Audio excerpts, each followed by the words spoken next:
മീനും അപ്പവും ഒളിച്ചും പാത്തും കളിക്കുകയാണ്. ഇനി അപ്പുവിന്റെ അവസരമാണ് വിളിക്കാൻ.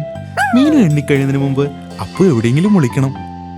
1, 2, 3, 4, 5, 6, 7, 8, 9, 10.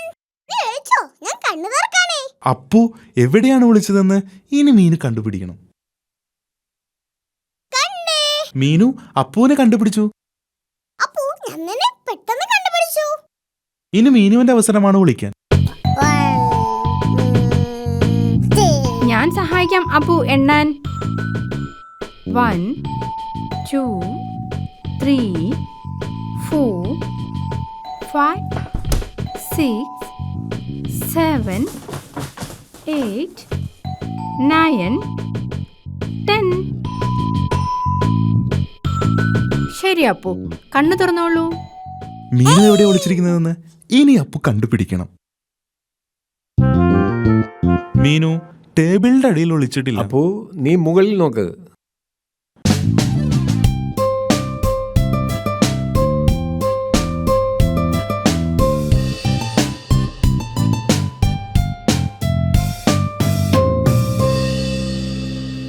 മീനു കട്ടിലിന്റെ അടിയിലും ഇല്ലല്ലോ. അതെന്താ ഒരു ശബ്ദം കേൾക്കുന്നത്? മീനു കർട്ടന്റെ അടിയിലുമില്ല. മീനു വാതിലിന്റെ അടിയിലും ഇല്ലല്ലോ. ആ ശബ്ദം വീണ്ടും കേൾക്കുന്നുണ്ടല്ലോ. അതെന്തായിരിക്കും?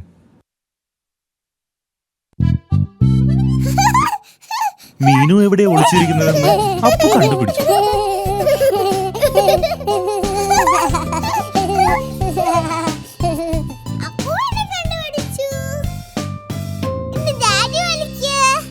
നമുക്ക് അപ്പുവിനും ഒരവസരം കൊടുക്കാം. ഇപ്രാവശ്യം അവൻ നന്നായി വിളിക്കുമെന്ന് എനിക്ക് ഉറപ്പുണ്ട്. 1, 2, 3, 4. അയ്യോ കഷ്ടം, മീനു അപ്പുവിനെ കണ്ടുപിടിക്കും. 7, അപ്പു ഇങ്ങോട്ട് വാ. 9, 10. വിളിച്ചോ? ഞാൻ കണ്ണു തുറക്കാനേ. അപ്പു ഇവിടെ ഇല്ലല്ലോ. അപ്പു എപ്പോഴും ടേബിളിന്റെ അടിയിലല്ലോ വിളിക്കാറ്. മീനു നീ മുകളിൽ നോക്കുന്നുണ്ടോ? എനിക്കറിയാം അവൻ എവിടെയാന്ന്.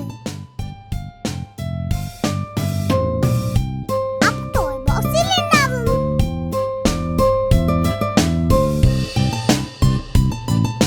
അപ്പു ടോയ് ബോക്സിലും ഇല്ല. അവൻ എവിടെയായിരിക്കും? മീനുവിന് അപ്പുവിനെ ഒരിടത്തും കണ്ടുപിടിക്കാൻ കഴിഞ്ഞില്ല. അപ്പു എവിടെയാന്ന് കണ്ടെത്താനായില്ലേ ഡാഡി? ഓ, അവൻ എവിടെയായിരിക്കും? അപ്പുവിനെ കുറിച്ച് എന്തൊക്കെയോ ന്യൂസ് പേപ്പറിലുണ്ട്.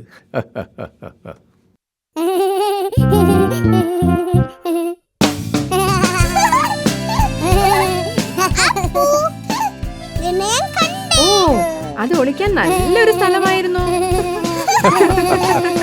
അപ്പു മുഴുവൻ സമയവും ഡാഡിയുടെ പേപ്പറിന്റെ അടിയിൽ ഒളിച്ചിരിക്കുകയായിരുന്നു.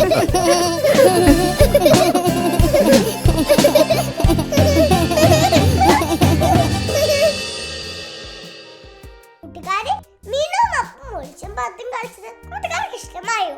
ഡാഡിക്കും മാമിക്കും ഒരേപോലെ മ്യൂസിക്കൽ ഇൻസ്ട്രുമെന്റ്സ് കിട്ടി. അതെന്താണെന്ന് നമുക്കൊന്ന് കാണാം.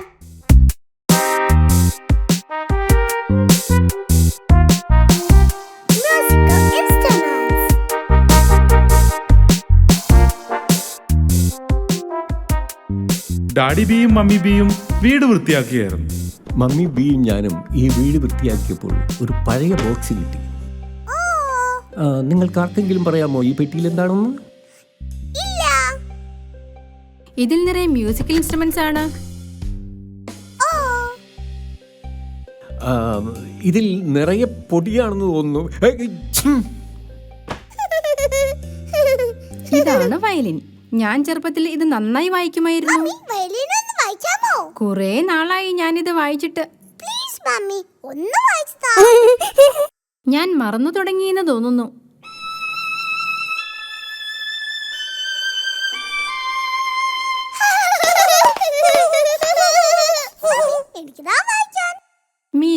ഇത് ഇങ്ങനെ പിടിക്കണം. ഓ ഡിയർ, നീ വായിച്ചത് നന്നായില്ലല്ലോ. അപ്പുവിനും വയലിൻ വായിക്കണമെന്ന് തോന്നി. ഇതെങ്ങനെ പിടിക്കണം?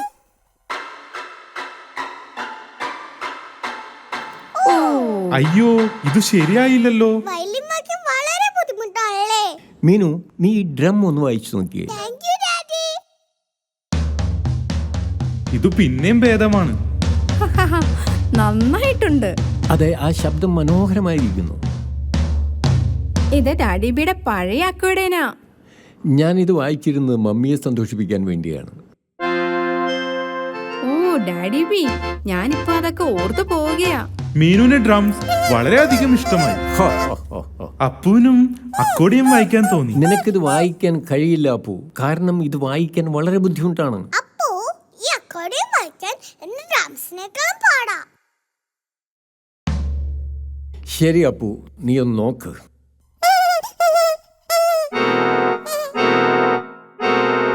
അക്കോഡിയം വായിക്കാൻ മാത്രം അപ്പു അത്ര വലുതല്ല. ഡാഡി, ഇനി എന്തൊക്കെ ഇൻസ്ട്രുമെന്റ്സ് ഈ പെട്ടിയിലുണ്ട്?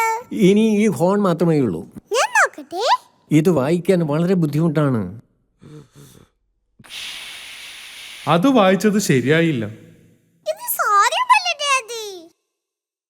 ഇത് കണ്ടിട്ട് എനിക്ക് വായിക്കാൻ കഴിയുമെന്ന് തോന്നുന്നു. അത് ഒട്ടും ശരിയായില്ലല്ലോ. ഇത് എനിക്ക് മാത്രമേ വായിക്കാൻ പറ്റൂ.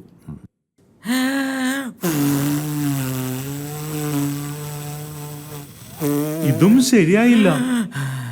മീനു പറഞ്ഞത് ശരിയാ, ഇത് അത്ര എളുപ്പമല്ല വായിക്കാൻ. വിഷമിക്കേണ്ട ഡാഡി ബി, നിങ്ങൾ അതിമനോഹരമായി അക്വേഡേൻ വായിക്കുമല്ലോ. ഓക്കെ, ഞാൻ നല്ലതുപോലെ അക്കോർഡിയൻ വായിക്കാം.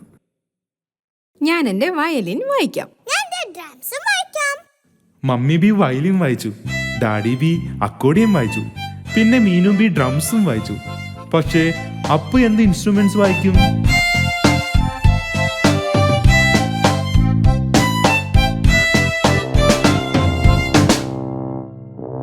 അപ്പു പോയി ഹോൺ വായിച്ചു.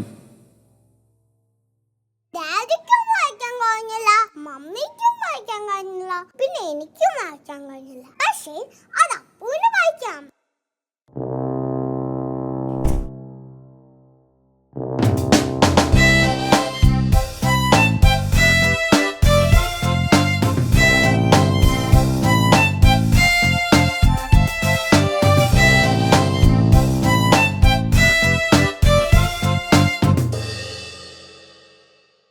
ഹായ് കൂട്ടുകാരെ, നിങ്ങൾക്ക് മ്യൂസിക്കൽ ഇൻസ്ട്രുമെന്റ്സ് ഇഷ്ടമായില്ലേ? അയ്യോ കൂട്ടുകാരെ, അപ്പുന്റെ ഡൈനോസറിനെ കാണാനില്ല. മീനു അത് കണ്ടുപിടിക്കാൻ പോയിരിക്കാം. നമുക്കൊന്ന് അവിടെ സഹായിച്ചാലോ?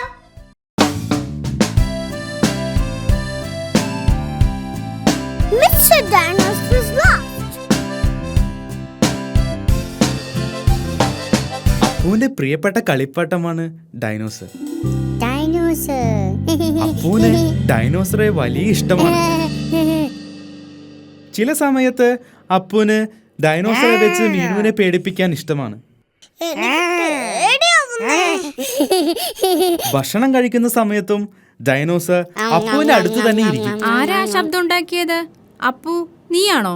Dinosaur. Good night Meenu. Good night Appu. Good night dinosaur. Appu ഉറങ്ങാൻ പോകുമ്പോഴും ഡൈനോസർ അപ്പുവിന്റെ കൂടെ ഉണ്ടാകും. Dinosaur.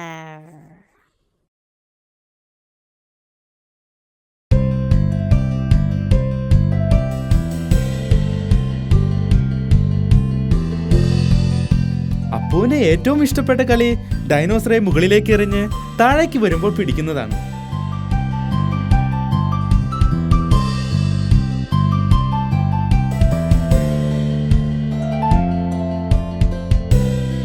മീനു ബിയും ഡാഡി ബിയും പാമ്പും കോണിയും കളിക്കുകയാണ്. ഏയ്, ഞാൻ ജയിച്ചു. ഓ, വെൽ ഡൺ മീനു. അപ്പു, എന്തിനാ നീ കരയുന്നേ? Dinosaur. അപ്പു, എന്താ ഡൈനോസറിനെ കാണാനില്ലേ? അപ്പുവിന് ഡൈനോസറെ നഷ്ടമായി. കരയണ്ട അപ്പു, നമുക്ക് ഡിനോസറിനെ കണ്ടുപിടിക്കാം. അതൊരു ഡിറ്റക്റ്റീവിന്റെ ജോലിയാണ്. ഡാഡി, എന്തായി ഡിറ്റക്റ്റീവ്? ഡിറ്റക്റ്റീവ് എന്ന് പറഞ്ഞാൽ നഷ്ടപ്പെട്ട സാധനങ്ങളെ കണ്ടുപിടിച്ചു കൊടുക്കുന്നവനാണ്. ഞാൻ ഡിറ്റക്റ്റീവ് ആവാൻ പോകുകയാണ്. ഓക്കെ, ശരി. മീനു ഒരു ഡിറ്റക്റ്റീവാണ്. അപ്പോ നല്ല ഡിറ്റക്റ്റീവ് ആണ്. ഞാൻ നിന്നെ ഡൈനോസറിനെ കണ്ടുപിടിക്കാൻ സഹായിക്കാം. ഒരു ഡിറ്റക്റ്റീവ് നഷ്ടപ്പെട്ട സാധനത്തെക്കുറിച്ച് ചില ചോദ്യങ്ങളൊക്കെ ചോദിക്കും. അപ്പോ നിന്റെ ഡൈനോസർ എവിടെ പോയി? അപ്പുവിന് അറിയില്ല ഡൈനോസർ എവിടെയാണെന്ന്. ഒരു ഡിറ്റക്റ്റീവ് സാധനങ്ങൾ കണ്ടുപിടിക്കാൻ നന്നായി പരിശ്രമിക്കണം. എനിക്കറിയാം അതെവിടെയാന്ന്. അപ്പോഴും ഡൈനോസറിന്റെ ഒപ്പമാണ് ഇന്ന് ഭക്ഷണം കഴിക്കുന്നത്. അതുകൊണ്ട് ഡൈനോസർ എവിടെ ഉണ്ടാകും? ഡൈനോസർ കിച്ചണിലില്ല. അപ്പോഴും ഡൈനോസറിന് കൊടുക്കാനാണ് ഒരുങ്ങുന്നത്. ഡൈനോസർ അപ്പുവിന്റെ ബെഡിലുമില്ല. ചിലപ്പോൾ പൂന്തോട്ടത്തിലുണ്ടാകും. അതേ, പൂന്തോട്ടത്തിലുണ്ടാകും.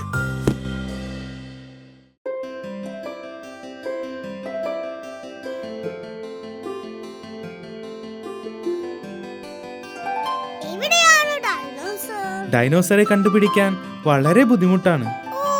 ഡൈനോസറെ കണ്ടുപിടിക്കാൻ വളരെ ബുദ്ധിമുട്ടാണ്. അപ്പോൾ നിനക്ക് ഡൈനോസറിനെ മുകളിലേക്ക് എറിഞ്ഞു കളിക്കുന്ന ഇഷ്ടമാണോ? എനിക്ക് തോന്നുന്നു അപ്പു ഡൈനോസറിനെ വളരെ മുകളിലേക്ക് എറിഞ്ഞിട്ടുണ്ടാകുമെന്നാണ്. ഞാനത് കണ്ടേ. വെൽഡൻ മീനു, നീ ഒരു യഥാർത്ഥ ഡിറ്റക്റ്റീവാണ്. ഡൈനോസറെ തിരിച്ചു കിട്ടിയപ്പോൾ അപ്പുവിന് വളരെയധികം സന്തോഷമായി.